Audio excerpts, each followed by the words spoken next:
focused on the Marine veteran who's accused of choking a man to death on the subway in New York City. Here's ABC's Rena Roy with what we're learning now about Daniel Penny after last month's incident. Marine veteran Daniel Penny has now been indicted by a Manhattan grand jury, according to law enforcement sources. He's accused of putting subway performer Jordan Neely, who was homeless at the time, in a fatal chokehold inside a New York subway car. While Penny initially faced manslaughter charges, the specifics of the indictment won't be unsealed until he appears in court at a later date. Video of the May 1st encounter shows Penny restraining Neely on the ground with a chokehold. Neely eventually stopped moving and became unconscious. The chief medical examiner's office later ruling the death a homicide. An attorney for Neely's family saying Daniel Penny's indictment is the right result for the wrong he committed. We will continue to fight on behalf of Jordan as this process moves forward. Earlier this week, Penny's lawyer is releasing videos of Penny describing the incident. He says Neely began yelling and threatening passengers, adding that he restrained Neely to protect himself and others, but did not intend to kill him. The three main threats that he repeated over and over was, "I'm going to kill you, I'm prepared to go to jail for life, and I'm willing to die."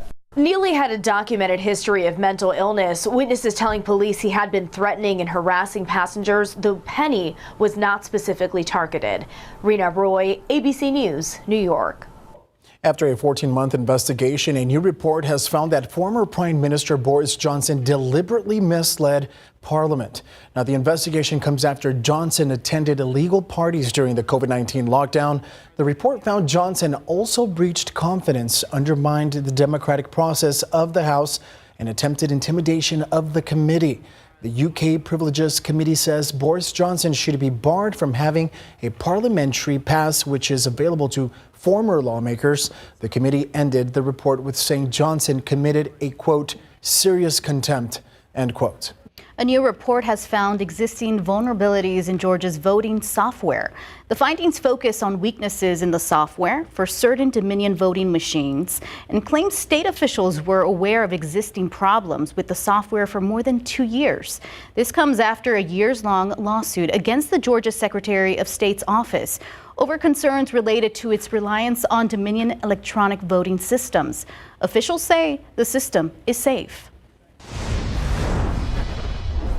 Food and Drug Administration advisors will vote on updated COVID-19 vaccines today. The vote will be over whether the boosters rolling out this fall should target a single strain of the virus.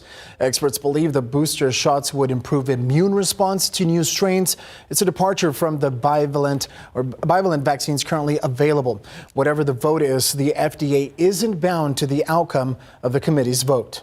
Scientists have created the world's first human synthetic model embryos. Researchers from the U.S. and UK say their embryo-like structures were made from stem cells, bypassing the need for eggs and sperm. The synthetic embryos are at the earliest stages of human development. Scientists believe this kind of research could help them understand genetic diseases or what causes miscarriages. And taking a look outside with live cam, 85 degrees, but just in a few hours, that temperature can definitely be going up. We'll be checking in with Justin. Justin, how's the rest of the day going to look like? Yeah, it's all a matter of this cloud cover, right? So it's still cloudy over the airport. Those clouds do break up soon, and we're starting to see those clouds break up in northern and southern Bexar County at this hour. You also notice some of the haze there. We've been talking about it the last couple of days. It's caught a lot of people's attention. Let's talk about it. So what's in that sort of thick air that you're looking at there? Smoke is very thick up to the north, up across parts of Minnesota and the Great Lakes. That's still smoke coming out of Canada. We're not seeing any of that. The issues that we're having is actually some very light smoke coming out of Mexico from agricultural burning well to the south, but that gets fed up through those southerly winds into Texas. So there's that, but we also have a lot of thick humidity in place. And so those two kind of mixing together makes for that haze in the atmosphere. And it's not a big problem, although the air quality, I just checked it, is now in the unhealthy category for those who are sensitive to that sort of thing. So if you do have asthma or maybe allergies that you're really sensitive to, say, smoke or something like that, this is something you want to keep in mind. In the smoke forecast, it does continue to bring at least a little bit in, nothing that's too terribly thick or that would cause a lot of problems, but we do want to alert you of that there still probably will be a little bit of a haze out there. We talked about the cloud cover. It's quickly going away. So the thickest clouds are right over Bexar County. Everyone else is seeing a lot of sun at this point, and that's really boosting the temperatures. Look at Kerrville, they're at 91. How often is it that Kerrville is that much warmer than San Antonio? But the clouds are really helping us here. 84 currently in town, 83 Bulverde, 87 in New Braunfels. And our forecast today, 96 at 3 o'clock, 98 at 4 p.m. Feels like number could go as high as 107, 108. And then temperatures will be slow to cool down this evening. And the weekend, oh man, temperatures get even hotter. We'll look at that forecast for you here in just a couple minutes, guys. Thanks, Justin. Thank you, Justin. Still ahead, even a broadcaster for the Yankees is not safe from the foul balls. Plus, what fans are saying about the 84-year-old and his ability to keep calm. Plus, scams and robocalls, what to look out for and what not to do if you find yourself answering one of these calls. With recent pressure on the ticket sales industry and hidden fees, President Joe Biden is expected to make an announcement addressing those issues. More after the break.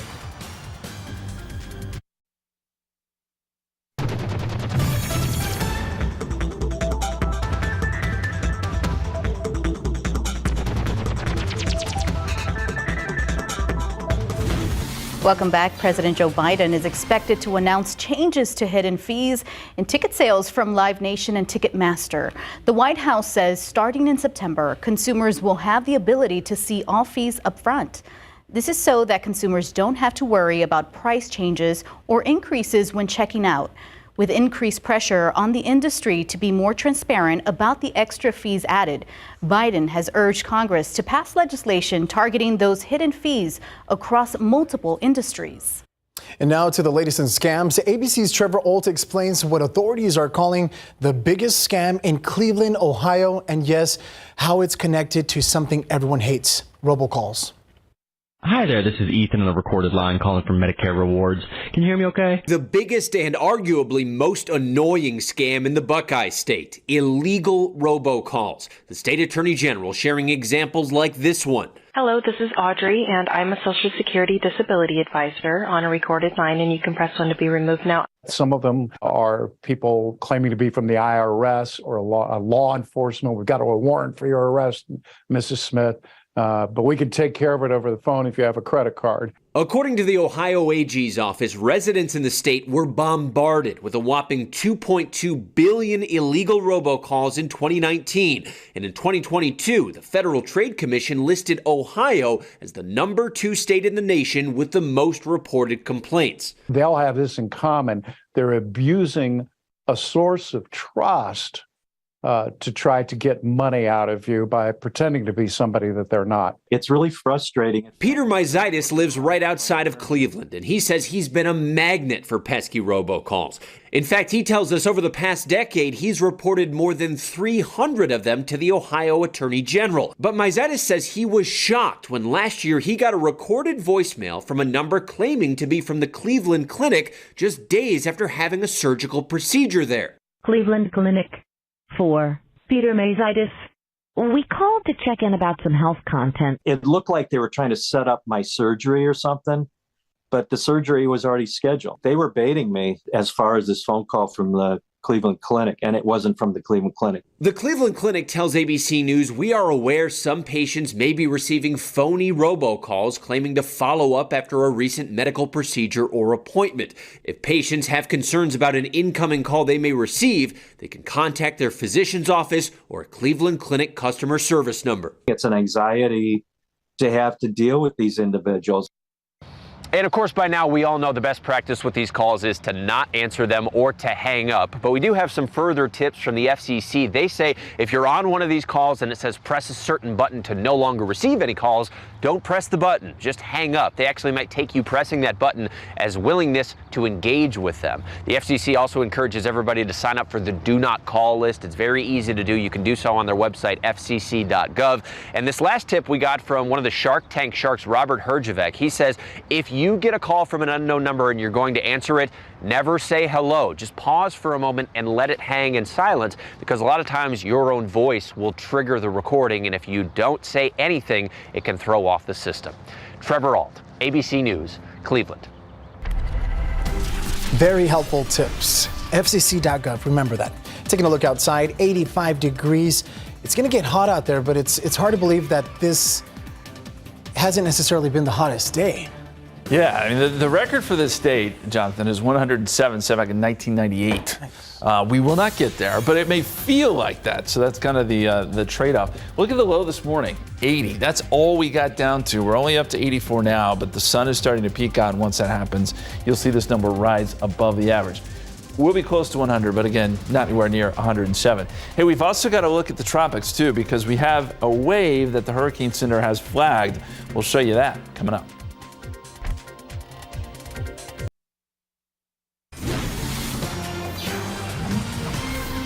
Welcome back. Earlier we were talking about that dew point, Justin, and also the humidity level. They're both almost the same, 76. Am I right? Yeah, the dew point is in the mid-70s right now, which is thick air. But earlier this morning, it was close to 80. Okay, so that's about as thick as you get around here when it comes to humidity. Dew points typically don't rise above 80 degrees. So that just gives you an idea of where we are with so much humidity in place. Now, it'd be nice if that would turn into some rain. It has not. And so the drought monitor shows that the drought is basically the same as it was last week. And my fear is that we're going to start to see this start to grow again. Remember, we chipped away at it. We got it down a little bit. And now I'm afraid it's probably going to start spreading back where we have some lack of rainfall. But at the moment, it's still Kerrville, Comfort, down to Bernie. Those are the areas that have been hardest hit by this long-term drought, right along I-10. And there's still an exceptional drought there. Even parts of Bexar County still an extreme drought. Again, we've done a little bit better. The rains were good in May, but we definitely need some more. At Medina Lake, it's holding steady, but at a very low level, 5.3%, and it's down 83 feet. Now, one way we can fill up Medina Lake, we've seen this happen before, is with some tropical moisture.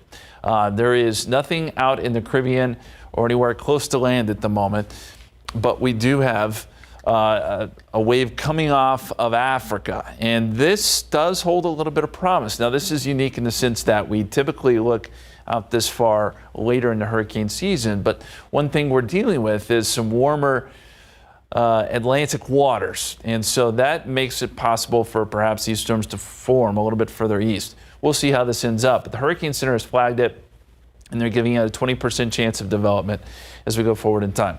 Plenty of time to watch this. But interesting that we're in June and things look to be maybe ramping up at least a little bit out there.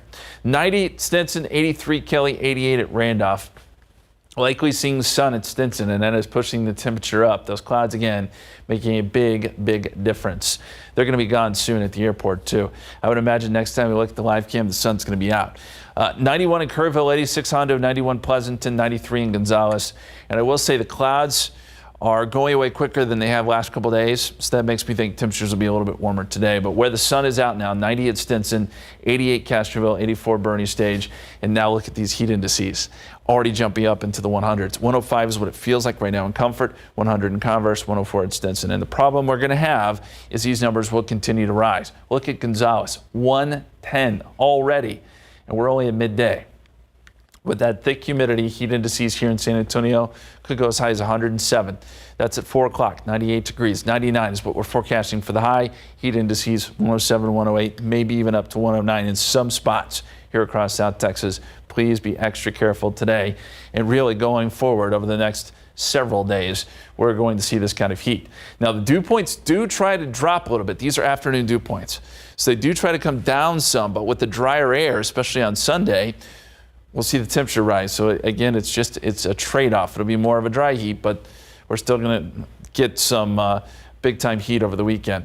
There is an isolated risk of some severe storms today. It should pass this along around Austin and Fredericksburg. I think it stays north of San Antonio. But the bigger risk is going to be up near Oklahoma City, Wichita Falls, into parts of the Texas Panhandle.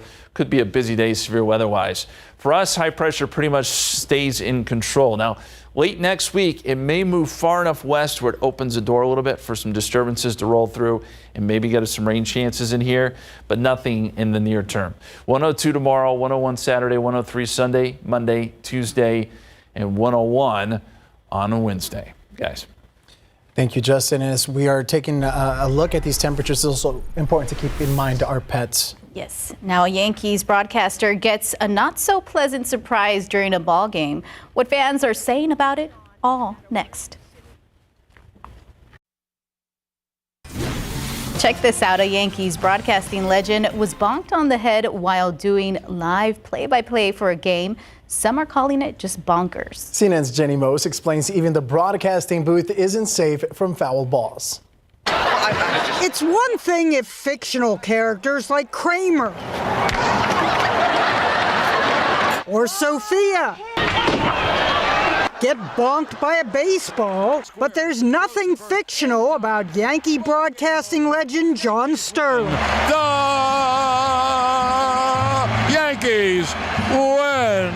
He still managed his signature line just moments after Red Sox third baseman Justin Turner smacked a foul ball that hit Sterling on the noggin. 3-2 swung on, a pop foul back here. Ow! Yankee fans praised the 84-year-old. Bro is more durable than our players. So I took one for the team. I am okay, just a glancing blow. Posted one admirer, John Sterling is like a Timex. Timex, it takes a licking and keeps on ticking. But you know what didn't keep on ticking? A drone that the YouTuber known as Mr. Beast challenged Tom Brady to knock out of the sky. First try. Brady bonked the drone. Sterling got bonked by a ball that his broadcasting partner later took down to the Red Sox clubhouse.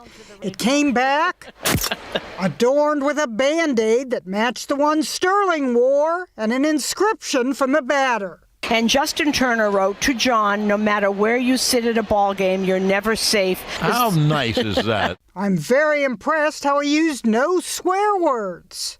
Ow! Ow! Ow! 3 owls, and he's still not out. Jenny Mose, CNN. Here. Ow! New York. Ow! Ow! It really hit. Ow, indeed. That even hurt me, goodness. I know, that was tough to watch, but we're happy that he's okay. Yeah, definitely. Well, we're going to take a look and visit over with our friends at SA Live to see what they're up to. Something fun, I'm sure. Oh, yeah. Well, yes, and you know what won't inflict any pain? Stepping out in style. Yes, with very comfortable shoes. Hey, we've got Dad covered from head to toe, and Susanna McKinley from DS to Feet is here. Dad's got to look fashionable, right? That's right. We got him covered. Okay, and it's better than flip-flops, too. Way better than flip-flops, and breathable. Okay, yes. We're going to tell you all about that. Really breathable. And big discount as well. And then more Dad's gifts with Adina Anderson. Yes, so my husband wanted grilling stuff for Father's Day, so I'm going to show you how to put together this grilling box for Dad.